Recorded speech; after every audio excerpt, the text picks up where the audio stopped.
So I'm going to start with a picture of a 1960s hamburger stand. And you're probably wondering, why is Rob showing you a picture of a hamburger stand? It's about a marketing talk. What's he on about? Well, a mentor of mine was called Gary Halbert, and he's passed away now, but he used to run marketing seminars and talks kind of like this. And whenever he'd run a talk, he'd start with an exercise, and I like to start with the same exercise. So imagine that we're going to be competitors. So I've got a hamburger stand, and you've got a hamburger stand. And your job's to sell more hamburgers than me. Now, there's only one condition. You get to pick one advantage you'd like to have over me, and I get to pick one advantage I'd like to have over you. So this is going to be a bit interactive. You can feel free to raise your hand. What one advantage would you like to have over me with your hamburger stand? Okay, yep, over there.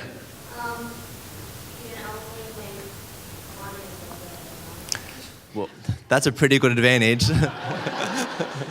I'd have to sell that hamburger for a lot of money to beat you. Anybody else?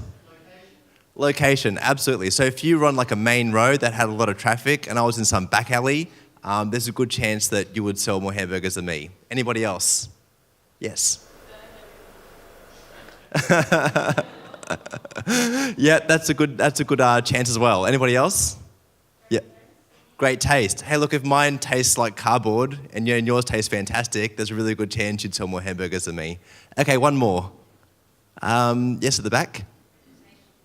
Reputation, absolutely. So if I had like an unclean place, or people just didn't think my burgers were very good, but yours were amazing, and it was perfectly spotless, there'd be a good chance you'd sell more hamburgers than me. So I'm going to tell you what my advantage I'd like to have over you would be, and that is a starving crowd. So a starving crowd actually trumps pretty much every single other advantage someone else could have. If you think about it, like we've got Stadium Australia close to where I live, ANZ Stadium, and like the food there costs, I don't know, $6 for a bottle of Coke, $7 for a cold pie, but the thing is you pay that because there's no other options and you're starving at the time. And that's quite a literal sense of how this works. But if you think about it metaphorically, with your business, if you're selling something that people desperately want, it's not that hard to make that sale, and business is never easy, don't get me wrong, but if people are actually starving for what you want, it's a lot easier to sell than when you're trying to educate the market and trying to teach them what they should have. So I'm going to cover a couple of things today. Normally, like my talks focus on a couple of things. The first thing is like how to find that starving, juicy market of buyers to start with. That's something that I like to cover in a lot of detail. And then I always think about if your business is kind of lumpy, so a lot of businesses, sometimes like it's a good month, then they have a couple of bad months, and they have a good month, and it's like feast or famine. So if there's a business like that, I'm pretty good at making it a bit more predictable and getting a steady flow of leads and sales in. And then also like I do a lot about personal branding. So like, getting your book out there, doing speeches, press, that kind of stuff as well. So really like my main focus with any business that I do work with is showing them how to scale up and really take things to the next level. So like a lot of businesses, they're doing okay, they're getting to an okay level, but like when I come in is where they want to go from there to like there, and in quite a fast fashion. I'm not as good at going from like $0 to $1 million in revenue. I'm better at going from like $1 million to 10 million or 20 million from there. So that's kind of the space that I play in. I'm going to show you guys a few tactics on how I do that, so you can implement this in your ventures, whether it's now or in the future. So basically, like people say, Rob, like you get great results. How do you do it? It's kind of like Where's Wally? So if you've seen this picture like heaps of times before, you'll just be able to pick like where Wally is straight away. But if you haven't seen it, like you might be looking for hours and hours and hours trying to find Wally. I know I've got all 6 Wally books at home with my kids, and they seem to find it a lot faster than I do. I keep getting eye strain. So, but that's the whole thing here. If you've kind of looked at a lot of businesses before and you've worked in different industries, you can kind of pinpoint straight away where the gap is in that business, and you can work out how to do it. So the way that I do it is actually a process. And maybe, Christina, I can send you a copy of this by PDF and you can share with everyone following the event. So a lot of people come to me and they say, Rob, we've tried Facebook, we've tried LinkedIn, we've tried Twitter, Instagram, Google Ads. We've tried a million different things and nothing seems to work for our business. And what I'll come back and say is that, okay, well, that's all well and good, but maybe you're doing things in the wrong order. So I've got a 4-stage process for kind of scaling up any business, and it starts with firstly finding that starving crowd. So if you're still in idea stage and you haven't got any paid customers yet, or you're still kind of getting your idea off the ground, no point going onto all the different social media platforms and trying to sell your stuff because it's just too early. So basically we have to firstly start with finding that starving crowd first. So like, what's the price point? What are you going to offer? What's the value for people? Why would they buy it? Why would they buy yours instead of what else is out there? That's stage 1. Then we go to stage 2, which is what I call the main course. So these are all food analogies with the feed and starving crowd. So the main course is once you've made your first $10,000 of sales. So once you've made that first $10,000 in sales, then we go to that main course stage. And basically in that main course stage is we're looking for a repeatable process where people can come to your website and then turn out the other end as a paying client, essentially. So I know for a fact, I do a lot of work with my brother's business at the moment. He's got an architecture training business. So he runs online courses teaching architects how to use the software. And so I know for a fact, 7% of everyone that takes a free trial on the site will turn into a client. I know those numbers because we've been doing this for 6 months now. So I'm quite comfortable to go to the next stages because I know that 7 out of every 100 will buy. So that means every 100 people I put in, 7 will buy. So it's not rocket science. I just need to put hundreds and hundreds and hundreds and thousands of more people because I know those numbers keep backing out. But if I didn't know those numbers, if this is the first time they've ever launched these courses, well, there's no point going to all the different social media platforms and doing 20 different marketing activities because we don't know our numbers yet. So that's a real good tip. Don't fly blind, kind of get to know those numbers as soon as you can so that you can really scale up. So now that I know that number, I can confidently spend money on paid advertising because I can kind of do the math and I can say, well, okay, if it costs me $1 for every person to come to the website, and if 7 out of 10 buy, that means I know my numbers, which is cool. So the next stage then is dessert. So once we've got that, once you kind of know that first number of how many people come to your site, then how many buy, then we go to the next number and we start looking at paying for advertising. So this could be something like an ad in the local paper, it could be a Google advertisement, it could be an advertisement on Facebook or Instagram or any of the other platforms. But once you know that number, you can be confident to go out there and start spending some money on advertising. A lot of businesses are like, well, you know, I don't want to spend money on advertising. I just want to do it all, you know, kind of guerrilla marketing and word of mouth and referrals. And that's totally cool. Like a lot of good businesses are built on just referrals and word of mouth. Me, I like predictability. So I like to know that, okay, I'm going to spend $1,000 in advertising and then based on our current metrics, that will net us, you know, $3,000 or $5,000 extra in profit. So that's the kind of way that I like to do it. But again, if word of mouth or referrals is your thing, that's totally cool. But I like predictability. And then finally, we go to the all-you-can-eat stage. So once you've kind of worked out, okay, great, I've got my price point, people are buying it. Now I've gone and I worked out the metrics, so that's the main core stage. Then I've worked out, yes, I can pay for an advertisement and the numbers still work and people still buy. Then we go to the all-you-can-eat stage. This is when you can kind of go crazy on all the different platforms. That's the kind of stage of my brother's business. So we're just always looking for new places to advertise, always looking for new places to show the courses to because we know our conversion rates and we've got a really good sales team behind that. So that's the overall process. So what I thought we would do today is just do how long have we got, Christina? Fantastic, yeah. So I thought I'd make this a little bit practical and we could do a short little exercise. Rather than me just kind of preaching to you, I thought let's do a bit of a takeaway. So a lot of businesses here are still in that idea stage. So you've got a concept, you've got an idea.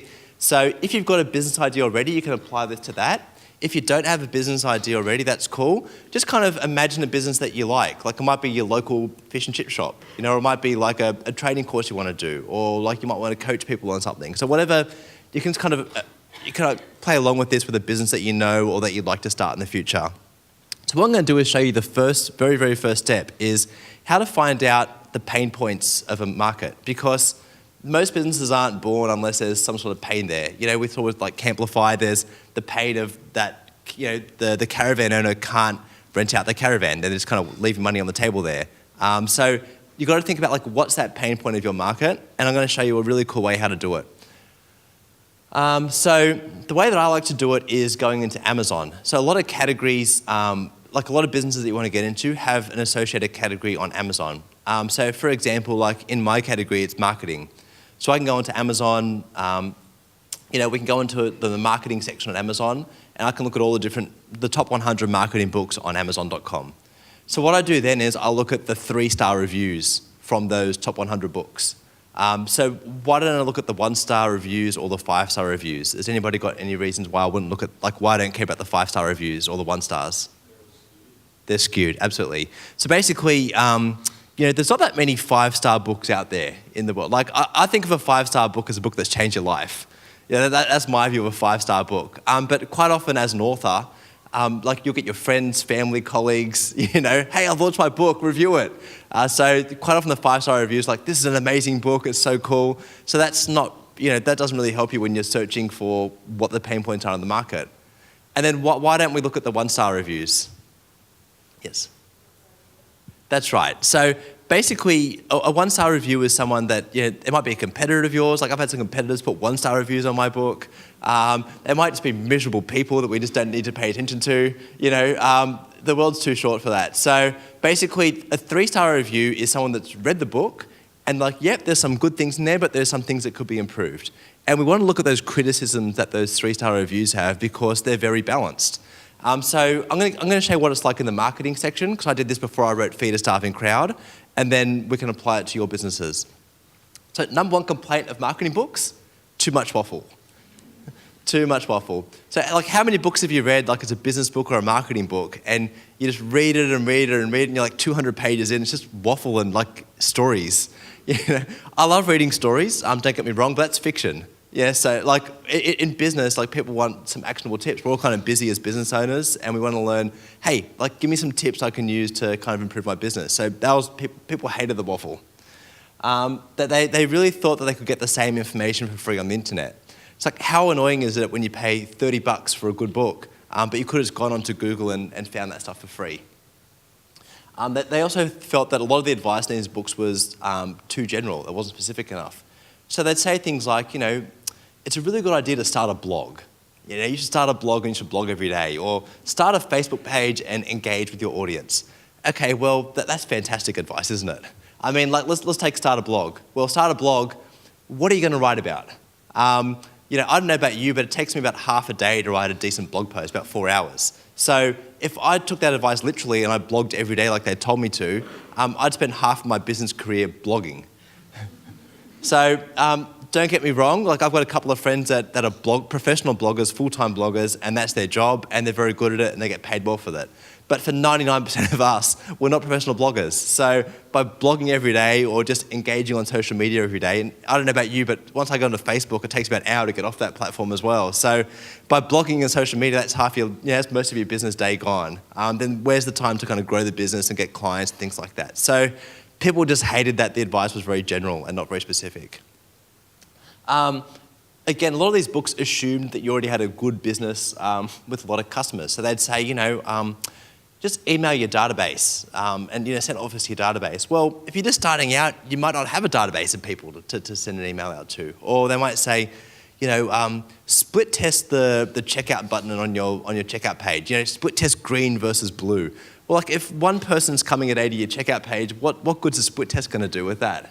So a lot of these things assumed that you had a lot of people coming to your website already, whereas a lot of the times you're just getting started, and the book didn't really help with that.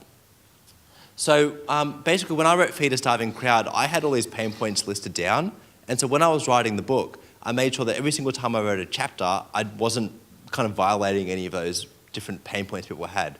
So in my book, I've got 227 marketing strategies in only 250 pages. So that means there's no room for fluff. It's basically one strategy per page. There's no waffle in there at all. 174 of those strategies don't require any advertising budget. So again, a big problem with startups is you just haven't got a huge budget for advertising, and I get that. So 3/4 of the book you can actually implement without spending any money, which is great. Then we've got behind the scenes and exclusive interviews. So remember, one of those pain points was you can get the same information for free on the internet. Well, this is like behind the scenes of my best campaigns. So you can't go into Google and find that. Or there's like exclusive interviews where I've gone to some of the top marketers around the world and got their feedback. And so again, you can't get that, you just can't get that on the internet for free. And then like it's very specific. So it's not like just, hey, go start a Facebook. Like if one of my marketing friends said, hey, we did this really good campaign and we had like $100,000 in sales or $1 million in sales or whatever. I said, well, how'd you do that? And they go, oh, I ran Facebook ads. I'm like, that's not enough information. Show me the ad that you ran. And they show me the ad that they ran. Where did that ad go to? Show me that landing page. And they show me the landing page. How long did that offer last for? What was that offer? Why was it better than every other offer on the market? So I really break down in a lot of detail why those campaigns worked, how they did it, and that's why the book's been really successful. We've got probably 35,000 copies out in the market now. So yeah, it's done really well. Okay, guys, well, I'm out of time, so I'm going to be here for the next workshop. I think it starts at 10, it goes through to 12, so presenting that with Wayne from Ignited Alliance, which is going to be very exciting. Looking forward to that. And yeah, thanks for coming along and talk to you soon.